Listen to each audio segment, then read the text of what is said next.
இப்போது கண்ணியத்துக்குரியவர்களே, இன்று முஸ்லிம்கள் சிலர் வைத்துக் கொண்டிருப்பது போல 27வது இரவில் தான் லைலத்துல் கத்ருடைய இரவு என்று முடிவு செய்ய முடியுமா? அல்லாஹுவை தவிர அல்லாஹ்வுடைய தூதருக்கு இது அறிவிக்கப்பட்டது எப்போது இந்த இரவு என்று.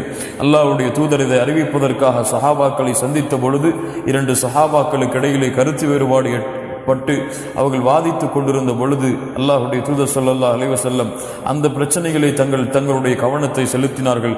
பிறகு சொன்னார்கள், அல்லாஹ் ரப்புல் ஆலமீன் இந்த லைலத்துல் கத்ருடைய இரவை அல்லாஹ் மறைத்து விட்டான் என்னிடத்திலிருந்து, அது எனக்கு அழிக்கப்பட்டு விட்டது அந்த நாள் எப்போது என்ற நினைவு என்று அல்லாஹ்வுடைய தூதர் முஹம்மது ரசூலுல்லாஹ் ஸல்லல்லாஹு அலைஹி வஸல்லம் சொன்னார்கள். அல்லாஹ் அதிலே ஒரு ஹிக்மாவை, அல்லாஹ் அதிலே ஒரு ஞானத்தை வைத்திருக்கிறார்.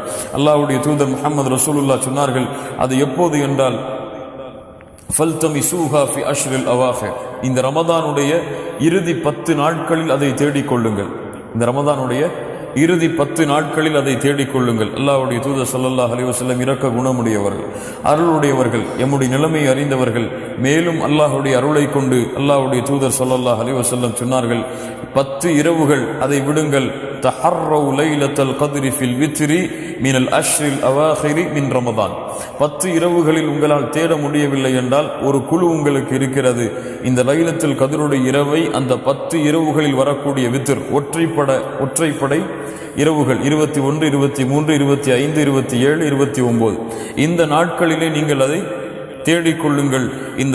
இந்த ஒற்றைப்படை இரவுகளில் ஏதாவது ஒரு இரவுதான் அந்த லைலத்துல் கத்ருடைய இரவு என்று அல்லாஹ்வுடைய தூதர் முஹம்மது ரசூலுல்லாஹ் ஸல்லல்லாஹு அலைஹி வஸல்லம் சொன்னார்கள்.